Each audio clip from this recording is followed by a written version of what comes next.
गुरु प्यारी सात संगत जी, राधा स्वामी जी। स्वागत है आप सबका एक और नई वीडियो में।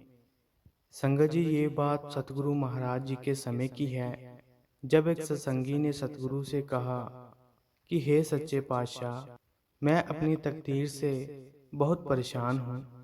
मैं जिस काम में भी हाथ डालता हूँ उसी में असफल हो जाता हूँ। मेरा वो काम बनता बनता ही बिगड़ जाता है। काम बन भी जाता है लेकिन बाद में फिर बिगड़ जाता है, और हर बार मेरे साथ ऐसा ही होता है। और इसी वजह से मेरे साथ कोई काम नहीं करना चाहता, और मैं रोज़ाना मालिक की भजन बंदगी भी करता हूँ और उसके आगे अरदास भी करता हूँ कि हे मालिक, मुझ पर मेहर कर। मेरे साथ जो भी हो अच्छा ही हो, लेकिन मेरे साथ हर बार गलत ही होता है। मुझे हर काम में असफलता ही मिलती है। तो उसकी ये बात सुनकर सतगुरु बड़े ही प्यारे तरीके से समझाते हुए कहते हैं कि मालिक अपने भक्तों के साथ कभी भी बुरा नहीं होने देता। वो तो सबके साथ अच्छा ही करता है। उसके किए गए हर कार्य में कोई राज जरूर छिपा होता है, जो हमें समझ नहीं आता। हमारी बुद्धि उसे समझ नहीं पाती, और उसे समझने के लिए मालिक की मेहर चाहिए होती है। जिस पर उसकी मेहर होती है, केवल वही उसके भेद को समझ पाता है। और यहाँ पर सतगुरु उसे समझाने के लिए बहुत ही प्यारी साखी फरमाते हैं। सतगुरु कहते हैं कि एक गांव में एक फकीर रहते थे, और जिस गांव में वो रहते थे उस गांव में पशुओं को पालने का रिवाज हुआ करता था। किसी ने अपने घर की रखवाली के लिए कुत्तों को पाल रखा था, और किसी ने अपने खेतों में काम करने के लिए बैलों को पाल रखा था। तो उस गांव में सभी लोगों ने किसी न किसी जानवर को अपने काम करवाने के लिए पाल रखा था। तो वो जो फकीर उस गांव में रहते थे, वो सदा ही मालिक की रजा में राजी रहते थे। तो एक दिन उस गांव के सभी कुत्ते मर जाते हैं, और जब ये बात गांव वालों को पता चलती है, तो वो भागे भागे उस फकीर के पास जाते हैं और कहते हैं कि हे गुरुदेव, हमारे गांव के सभी कुत्ते मर गए हैं। हमें लग रहा है कि कोई महामारी फैल गई है, जिसके कारण हमारे गांव के सभी कुत्ते मर गए हैं। तो ये बात सुनकर वो कहते हैं कि कोई बात नहीं, इसमें भी अल्लाह की कोई मर्जी होगी, तुम चिंता मत करो। और दूसरे दिन उस गांव के दूसरे जानवर भी मर जाते हैं, जैसे कि किसी के बैल मर जाते हैं, किसी के मुर्गे मर जाते हैं, और तीसरे दिन भी ऐसा ही होता है।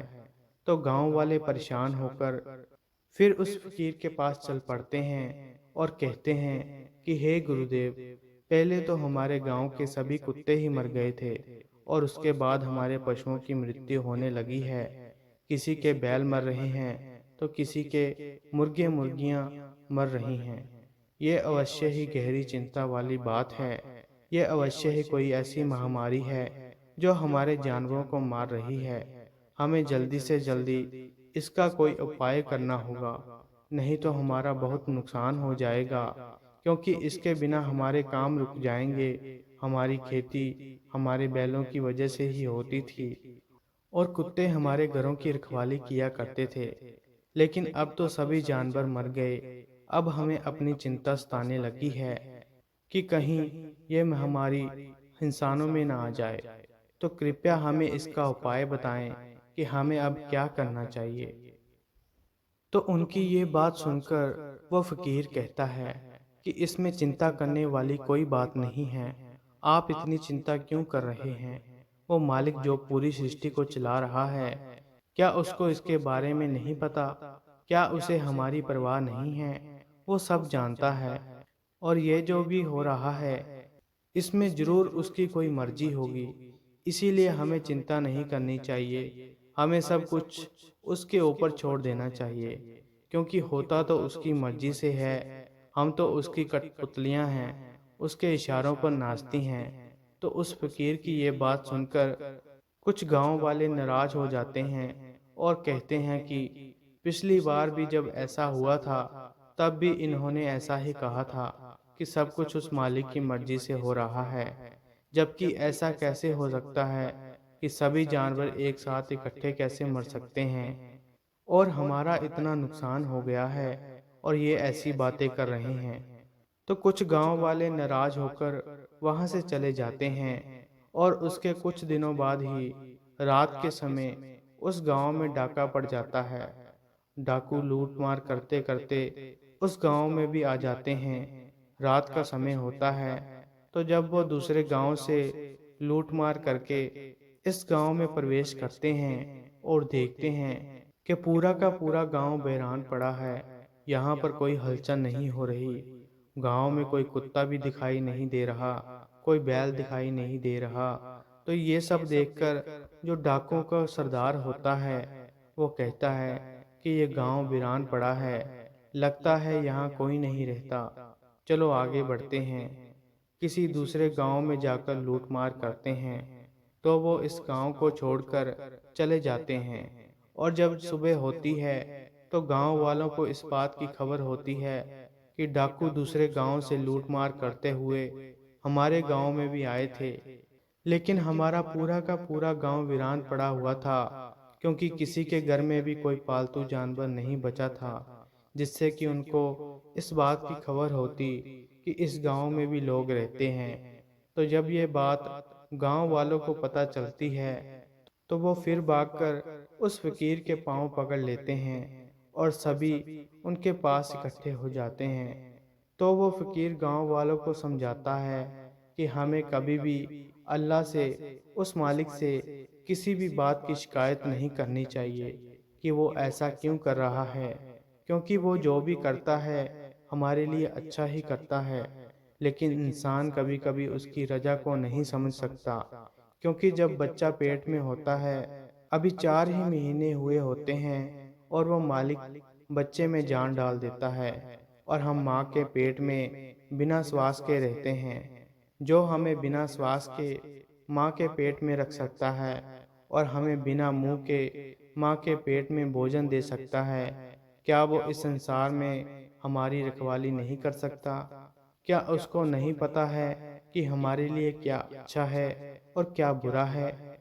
हम किस बात की उसके आगे शिकायत करते हैं? वो जो भी करता है हमारे लिए अच्छा ही करता है। हमें तो केवल उसका शुक्र करना है, उसकी रजा में रहना है। और जो शुक्र नहीं करता उसके ऊपर से वो मालिक अपनी दया मेहर का हाथ खींच लेता है। तो हमें जिंदगी में कभी भी मायूस नहीं होना चाहिए, सदा ही उसका शुक्र करना चाहिए। जो भी उसने हमें दिया है हमें उसका शुक्र करना चाहिए।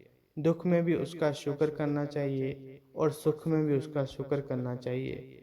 और हमें कभी भी उसके आगे किसी भी बात की शिकायत नहीं करनी चाहिए कि हमारे साथ अच्छा नहीं हुआ, क्योंकि हमारी बुद्धि उसकी रजा को समझने के काबिल नहीं है। ये बात तो केवल वही समझ सकता है जिस पर उसकी दया मेहर होती है।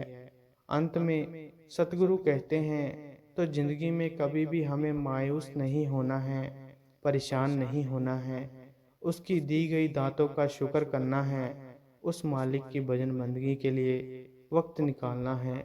लेकिन हम तो शिकायतों से भरे रहते हैं। अगर हमारा कोई नुकसान हो जाता है तो हम शिकायत करने लग जाते हैं, जबकि हमें तो उसका शुक्र करना चाहिए, क्योंकि जब हमारा कोई नुकसान होता है तो उसमें भी उस मालिक की रजा होती है, उसमें भी हमारे लिए अच्छा छिपा होता है जो हमें दिखाई नहीं पड़ता।